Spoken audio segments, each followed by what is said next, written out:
In exercise number 4, you will be guided through the definition process of both an iRest and iFinish operation in iMachining 2D.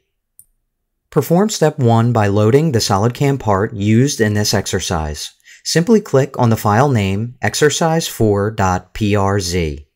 If SOLIDWORKS is not already opened, SOLIDWORKS, SolidCAM, and the CAM part will launch automatically. Note that a milling CAM part has already been created for this exercise. The CNC machine controller, coordinate system, stock model, and target model are defined. The machine and work material definitions for the iMachining data have also been selected during the CAM part definition process. If you double-click the tool header to display the Part Tool Table dialog box, you will also see that 2 tools are defined. There is a 9.5mm end mill with 24mm cutting length and 4 flutes, as well as a smaller 6mm end mill with 24mm cutting length and 4 flutes. Both tools have a 45-degree helical angle and are used to perform the iRough, iRest, and iFinish operations in this exercise. Later, a third tool will be defined to perform drilling of the holes through the bosses. Click OK to close the Part Tool Table dialog box.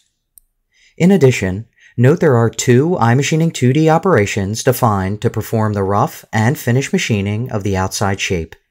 The 9.5mm diameter end mill is used for both operations.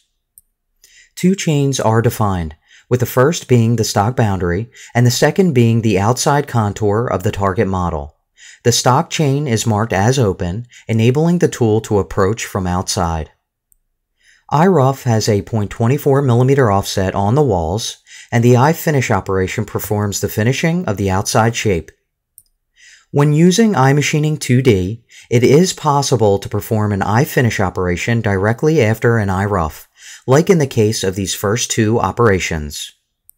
In some cases, however, you may have to machine features of a part where the roughing tool will not physically fit prior to finishing. As a result, iRest is used to remove any remaining material before using iFinish. At this stage, step 1 is complete and the CAM part is loaded.